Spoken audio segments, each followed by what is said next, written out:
Welcome to Reformed and Real, where we take a journey with our people fresh out of prison and how the community around them really feels. My name is Mario Hernandez, and I am one of the afflicted people who got released back into the community, and we're here to try and figure out how this looks. And I'm Wayne Burt, curious onlooker, radio guide, who wants to know about our prison system, get to the stories beyond the stigma of incarceration, and because, like Mario, I believe all stories count. Today we're joined by Luna McCusker, a junior at College of Idaho, a political economy major with a pre-law specialization, and also beginning a new podcast. Welcome. Thank you. I'm so excited to be here.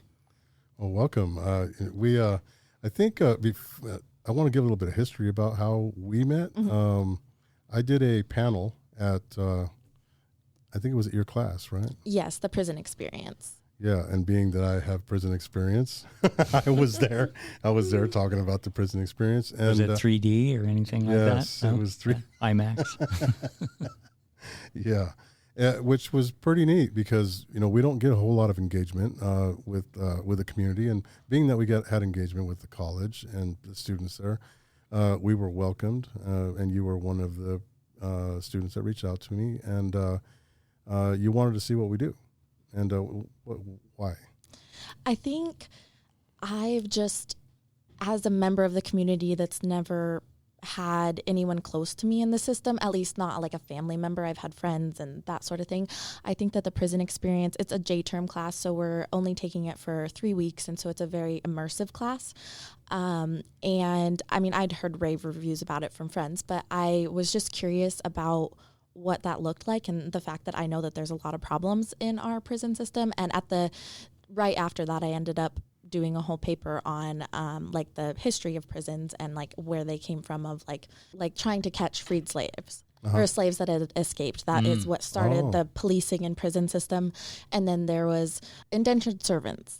So the indentured servant system, after slaves were freed, then that was just a way to incarcerate mostly black men, to replace the whole body of labor that was just destroyed from the South. And so they essentially were doing what we see sometimes similar today, is locking people up based on their skin color and based on other things and so it's just been a continuation from that. And so I think I was curious, especially in Idaho, like I have a lot of friends and family who have dealt with drugs, and I know that Idaho has insane mandatory minimums, and we have the highest incarceration rate of women. And so I think I was just curious to learn more about what that looked like in Idaho. And truly, I think that class was one of the most, if not the most, transformational classes that I've ever taken in college, simply because we were able to actually go, we were able to have you guys speak to us, and that was like hugely eye-opening. But actually going into the prisons, we went into the Canyon County Jail, we went into IMAX and the minimum security and the medium security prisons. And just, again, like I think people outside of it, they don't see what it is like inside. And I think, and then there's so many judgments that are made off of that. There's so many, like, the fact that there's such a stigma is because people in prison are so separate from the community. When they're still a part of the community, they're just taken away. And again, and that's not always perfect, and we don't have a perfect policing system. So it's like, when we're not checking what's happening in prisons, and when the prison board is overseeing the people under them, like it's like its own separate thing, and there's not enough public checks on that. We're not having news that's in prisons and like seeing what's happening. It's all behind closed doors on purpose, but also that means things happen that the public does not know about, and things happen that are really not okay and not humane. Right. So it's all mysterious, which just heightens the stigma of being incarcerated. Am I getting that? Yeah, and I love the enthusiasm. You can tell when just in your conversation right now that you know what's up. And to get that perspective is important to us, Luna, because we think that letting the community have the perspectives of people that are in the community, especially somebody young and somebody going to school, and criminology being your major, you're going to be a lawyer, right? Mm-hmm. And that's important to us, that we get that perspective. Wayne, have you ever been a tour to prison? Never have. I'm going to have to take Wayne to prison. Here we go. Yeah. Here we Can go. be a new podcast episode. You Take Wayne to recommend prison. that? Yeah. You recommend that, Luna? I would. I truly would. I think that it's really important for people to see what that looks like, because it is such, I feel like, a dehumanizing process. And I think that that is what makes it even harder and what makes recidivism even easier. Like you're put in this situation where you're not helped to thrive or helped to get better, which that theoretically should be the idea of, well, maybe not prison. There should be reform that's in replace of prison. I think prison is a very harsh sentencing for most of the people that are put in prison, especially when it's drug charges that are not violent, that are not obviously, yes, we need to have people that have proven that they can't be a part of society because they're violent or whatever. Obviously that's important, but we're using it as, we've inflated the system, at least in America. Yeah. And certainly we use prison labor, we have private prisons. These are not things that they're not for the people, they're for the corporations and the money behind them. Mm. Yeah. Yeah, I think, and I'm going to put a little bit of my 2 cents in on that. I honestly believe that it could be looked at as a business, as a money thing, but I think from a different perspective. I think that people think that when people commit crimes that it costs some money. Well, it does in a way, right? But what I see is I really think that people need to start normalizing the people that are afflicted, like me, the people that have been there. That's where the change is, right? You can have all the people in the world guiding the Board of Corrections and all that, guiding stuff, which is great. A lot of them are very good people. They're being more progressive. You admitted that. They're changing. So from there to us, when I say us, me, formerly incarcerated, it needs to come out to the community, and that's where we look for opportunity in our lives and in our walk. Wayne, and I've said this before, that people like Wayne that are open-minded about who people are, and it doesn't really matter where you're from. Show me who you are. That's where we need to be anymore. And I honestly feel like my path, my life in and out of incarceration has been longer than it should have been, because I didn't get the proper support, because nobody understood me and what made me. And I think that's why we're here. Mm. Yeah, it feels like putting a little humanness on it is the goal of the show. Just how it's a lot more nuanced than sometimes the treatments or the prison system ends up being. Exactly, because at the end of the day, we all are human. We all have our own things that make life harder for us.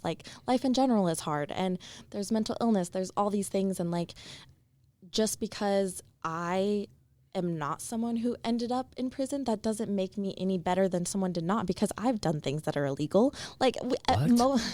Most people have. No, just in the sense that... Okay, now the podcast's getting good. No, but in the sense that it's most people commit crimes of some type, and it's a certain few get caught for that, I guess, or especially drug use. I think the basis of that is mental health. Because I have my own mental health diagnoses that I've struggled, and I've self-medicated, and now I'm on the right medication. Just barely this summer I got on the actual right medication, and it feels like I'm living a completely different life. And so there's so many people. My dad's one of them. He still continues to abuse substances because of his own mental health stuff. And my brothers are in that situation, unfortunately, because we can't get them out. But at the end of the day, he's human and he's going through his mental health stuff. And I know that that's why. And obviously there's nuance to that. There's nuance to how his addiction has affected us, and how obviously it's not all perfect. But I think I've gotten so much empathy from that, and realizing that he hasn't always been the perfect father, but he is trying his best, and obviously his best isn't always perfect, but again, we're all just trying to get through life one day to the next, and I think it can sometimes be really, really hard, and I don't blame anyone that turns to something external. Sure. That's so interesting, because so that gives me two questions as ideas, right? One is that, what do you think the difference between your situation and your father's situation is in terms of getting appropriate treatment? Mm-hmm. And secondly, does your experience with your father lead you to being interested, fascinated in criminal justice, wanting to help, like going to Mario's, great speech? Well, as far as how mine and my father's like journeys have differed, I think, I don't know exactly want to like speak for him on his own journey, but I think like, I know he struggles with a lot, and I think he's never, if he maybe got help younger, got like, if there was more mental health, I mean, cause he's 58 now. And so it's like mental health resources when he was a teenager, like weren't there like they are Sure. for me. And so I think he's never been officially diagnosed with anything crazy, but there just never was that outlet to go to. And there never was, people who had something similar. And it's like once, cause, one of the things I deal with is OCD, and it is very like for me it feels very stigmatized as like, oh, like things are like nice and neat, and for me that's never been the case. It was something like, I mean, right after my mom passed away, like my OCD got the worst it's ever been, and I was like crying in my bed every night, and I remember going to my dad and asking him, I'm like, I think I need to get on medication. And I mean, him being him, he didn't take it seriously enough and it didn't go anywhere. But it's like, because I saw other people were going through like somewhat from social media, like as much as it can be an awful thing, like it also can bring you together and realize that other people are like you too. Like your brain has just, I mean, my doctors describe it to me, like my brain is just different than other people's brains. And we all have different things going on, but that makes life difficult sometimes. And it's sometimes things that you can't fix on your own because it's your brain. It's who you think you are, and you need someone else to help you through that. And sometimes that becomes something else, because getting your hands on drugs is honestly easier than therapy. It's way it's easier. Very, very good point. Better access. Yeah. Cheaper, I think. Yeah, probably. Money wise, but not time wise, right? Right. In the long run, Yeah, not in the cheaper. long run, yeah. I'm a testament to that. So that's interesting. So I honestly, coming into this, I didn't know that part. But I mean, I'm grateful that you brought it out. So can you give me, I'd like a perspective, like a broad overall encompassing idea. What do college kids that you go to school with think about people that are getting out of prison? Like, honestly, so, and I'll narrow it down just a little bit for you. If you're standing right there in the street right now, and a guy walks by you, he's walking with somebody else, and he says, I just got out of prison, what do you think? Me personally, I think, and this is maybe just how I grew up, and I know that not everyone really thinks that way, but I don't think there's been an extreme stigma for me. Like, again, just my parents and how they raised us. I just think that for me, I've never had this like looking down on someone because they're coming out of prison or anything like that. I think that like as far as college students as a whole, I think it just depends on your empathy and your ability to relate with other people. And I think that if I'm able to like put myself in their shoes and be like, that's like, again, that could be me. Like that, like we're all just on a path through life, and like we get taken down certain directions, and not all of it is completely our fault. And I think it's ridiculous to judge anyone for like one mistake that ended up putting them in prison that maybe didn't even like, wasn't even like, there could be so many other circumstances of why they ended up in prison other than the fact that they're a bad person, which I don't think that's the case for most people coming out of prison. Yeah, in other words, that incident that caused someone to be put in prison could very well be one moment in their life. Even the time they spent in prison, that's just one moment of their life. That's just one part of their life. That's not who they are. I think you can't judge any person from one moment or one period of their life, because everyone is constantly changing and evolving. So if you sat here and like thought about it for a second, or what do you think is a solution? Like, you're young, you're growing up in this area in Idaho, and if you had to think about it for a second, which you do, what's the answer? What's the answer when somebody gets out? What's the answer? What are we missing? I think we're missing seeing what's happening. Like there's that disconnect of like what's behind closed doors, or what's out of your sight is like out of mind kind of thing. And I think like that's coming from like a small town of like I learned a lot once I started getting online and on social media, because my immediate surroundings did not teach me all I needed to know about the world. There was 600 people in my town. There was like 15 to 20 people every graduating class. Like, I was seeing a very tiny portion of what the whole world was like. And so once I was able to see what other people lived like, or what other people were like, I was able to, again, develop that empathy, because you're able to see that not everyone's like you. I think that's what so many people see someone who's different than them and think, and they don't know enough about them to realize that they're also a human too, and they also they go through the same things, the same emotions that you do. Just because they're different doesn't make them any less than or anything other. And so I think that that's the problem, is like, we're not seeing what's happening. We're not being able to connect with the prison system in a way that like the public has eyes on it, I guess, or that I don't know. And it's a complicated thing. I don't know exactly how that would look, but I think that's the basis of stigmatism, is that there's not enough exposure to real people that are there. They're just, again, if it's out of sight and you just think like there's prisoners, like that's such a removed thing of like you're absolutely. There's no connection. There's no connection. Yeah. They're not, but then they are in your community. So they're in your community the second they come out. And so they are a part of the community even when they're there. And so why is it that for a certain time they're just like whisked away and like, I don't know. So I just don't think that there's enough connection between the two. You're not the first formerly incarcerated person I've ever met, Mario, but everyone you meet, I can tell by my relationship with you that it's opening up this understanding. Which, if you're experiencing that, you always know that you are operating under a certain set of preconceptions, right? And I think that's definitely the case. Like, if you pose that question to me about, guys walking down the street, I just got out of prison, right?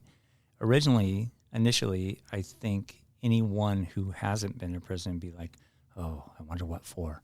Yeah. You know what I mean? That's probably the one, that's an overpowering thought probably for them. But I would guarantee you that every moment you interacted with that person would dissolve some inhibitions that you have about that. Yeah. And, so if that's a good reason to have a podcast, I guess so. Yeah, exactly. I think, conversations, like human conversations, are how we learn about each other. And we learn that, again, we're all just like trying to figure this thing out that's called life. Yeah. Although I have to say for the record that this is the first endorsement of social media I've heard in maybe 10 months.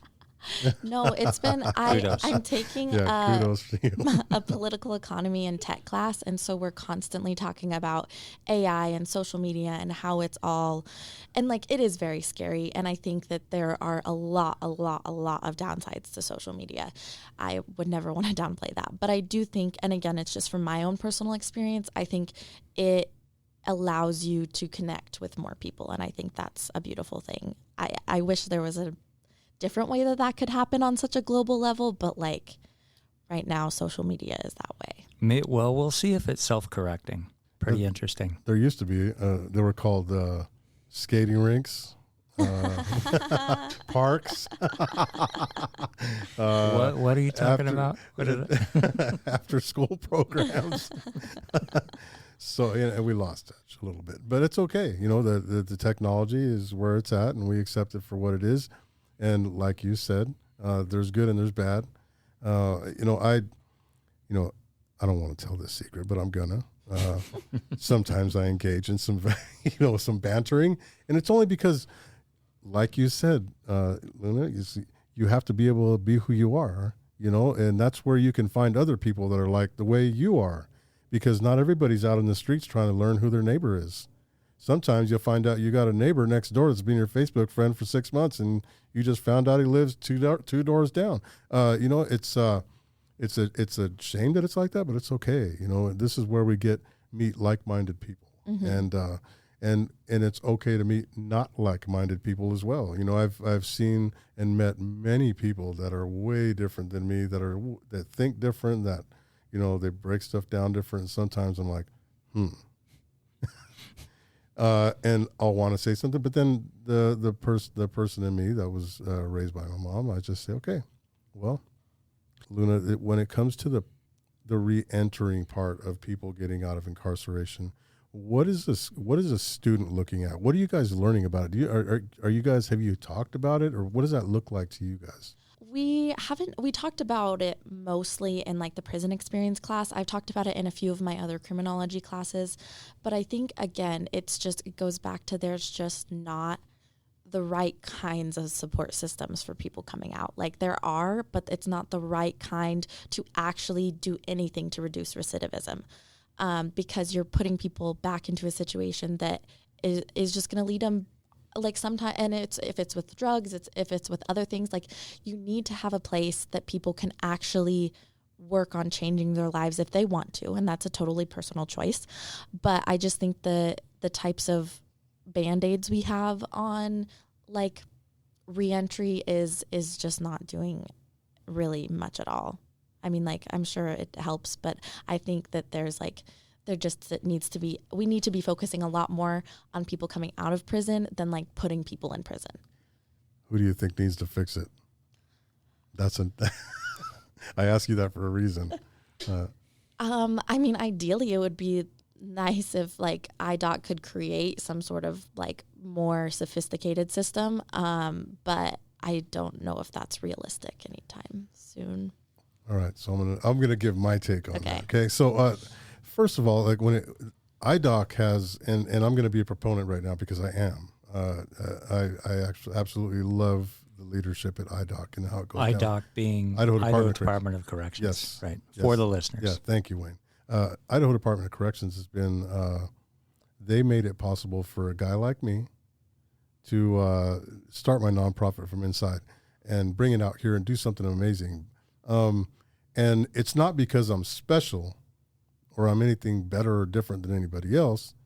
It's because I found change in my heart, right? And there is so many people inside a prison that feel that same change in their heart, but they don't get it exposed the same way. Not everybody knows how to do what they love to do and make it into something awesome for themselves and for people around them. I feel like it's our job, the community, right? Because we can't expect, and just so, let's just put this straight. I'm not putting anything on any government entity, okay? But we can't expect the government to fix it, right? It has to be us, the community, the people that live here, that walk around here all day long, that support the people that are getting out.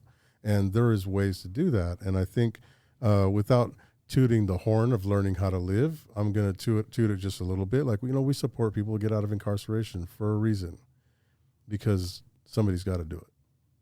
And we don't have red tape here. And, I think that it's not just getting like little resources like clothes. It's also about what's after that. What happens after you get dressed? Well, you got to go look for a job. And, I had a Department of Labor come here, I guess it would have been 2 weeks ago. And we're talking about my apprenticeship program. And I says, I'm good with talking about the apprenticeship program, but let's talk about just people that just want to work. Like some people just want to work. Like they want to get out and they don't want to go to a 1 week long class on how to interview for a job and how to do a resume. They just want to go to work because they know that the rent's coming in 30 days, right? So, I was telling these people from Department of Labor, I says, I would like to be able to get a job board from you guys every day. Who in this Treasure Valley in Idaho is hiring somebody that just wants a job because they got to pay their rent? They got a car payment coming. They got to pay their child support. They got to eat tomorrow. And both of them looked at me and one of them said, I haven't really thought about that. And I said, well, yeah, because you can't put everybody in the same barrel and expect the outcome to be the same for everybody. Like, let's teach everybody how to write a resume. Okay, tomorrow, go get a job. It's got to be different than that. Everybody's different. So I guess what I'm saying is that it takes all of our efforts, right? Even though it seems like your effort isn't, sometimes we do stuff, Wayne, like I do stuff, and I'm like, did that really help? And, and I would have to ask somebody else. I'm like, what do you think? Am I wasting my time? And most people tell me no. And but I still think sometimes I second guess myself.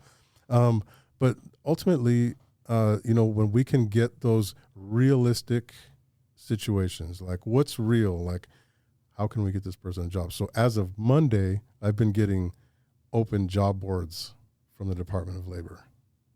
And now that's changed in the right way. What do you think, Wayne?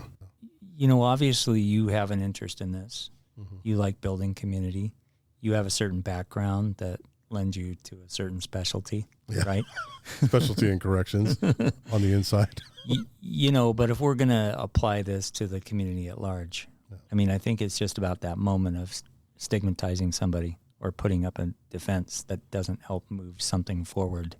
And everyone has their comfort level. They have their capacity. But the small steps really add to, they add to the greater good. You talk about that, and you obviously have some fascination with that, Luna, or some interest in it, maybe by necessity.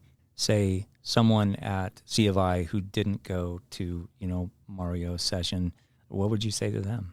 That's a good question. I think I would just, this is honestly for anyone, but I would just urge everyone to open up their worlds a little bit more. Learn about people that are not in the same situation from you.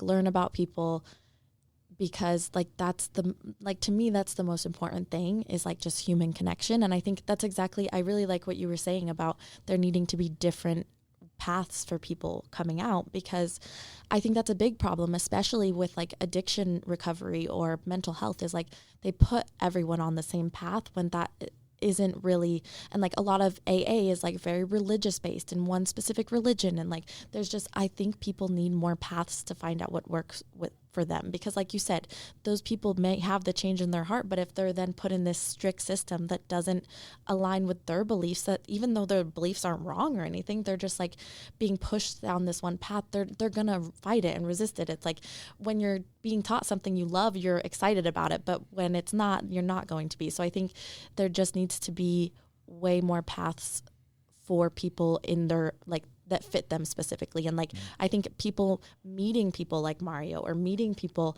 then having those connections is a huge thing too. Having these spaces that people can come and meet other people, and people who are coming out, I'm sure meeting someone like you is an amazing connection that they will remember for the rest of their life. And that's what sparks change. That's a lot. Thank you though. You're blushing. Yeah. Well, yeah, and it's important for people like me that gets out of prison. It's never have I ever felt comfortable getting out, and I've been out a lot. I've been in and out probably 15 times, and 4 or 5 of those were for 2 years or better. And I've always gotten out with the this want to change, like I was talking about a little bit ago. So I want to change, but then I get out, and my PO makes me go to 10 AA meetings a week, and then I have to go do 20 hours of community service a month, and then I have to go to this class that's on Mondays, Wednesdays, and Fridays, and it's right exactly from 4 to 6, and I'm supposed to be at work from 4 to 6, and that's kind of the way it is. It is. And how I don't know that it's possible for everybody to get the right opportunity in this country. I just don't. I want there to be an opportunity for everybody to change and get better and never go back to prison, but I just don't believe that right now the system's set up for that. It feels like it's a supply and demand issue a little bit. Yeah. The demand exceeds the supply being reform, I suppose. Yeah. And that's why maybe those certain limited pathways that you talk about exist. Is that the way it seems? Yeah. I think the more people that raise their hand, right, Luna? You've been in, how long have you been in college now? 3 years. How many times do you see college students raise their hand to go do something, whatever it is? That's what we need, right? not just in the students, but in the community. Like, who's going to, instead of being part of the problem by talking about how bad the problem is, how are we going to make a solution to that? And who's going to help? Yeah. So is there, just say that we had a project, right? And we thought that maybe we could use enlist some students, right? What do you think what does that look like? I don't know. That's a very broad, Just say that we had a training program and we needed somebody. He's recruiting you. Recruiting me, yes. No, I want to be recruited, but I'm just curious what. Well, I think a lot of different things. So I think that just say that today I started a business, right? And say you're a business major in college, and I says, hey, listen, I need you to help manage this business, and we're going to hire nothing but felons get out of prison because we're going to help them be successful. What do you think? I'm not saying that I'm asking you. I'm just saying, what do you think about that? Like your own, if we can find avenues for employment through our own employment, right? And avenues for change through our own change, right? Through experience, lived experiences is where people get better with the people that are helping them. You can have, like you have lived experience, right? Not with incarceration, but with addiction, which is the basis of incarceration. Without addiction, people will rarely go to prison. There are those rare few, but without it, our prison system would be empty. So, I mean, I think I guess what I'm asking is, do you think there's people waiting in line to help do something like this, or to help change the world of incarceration or recidivism or reentry?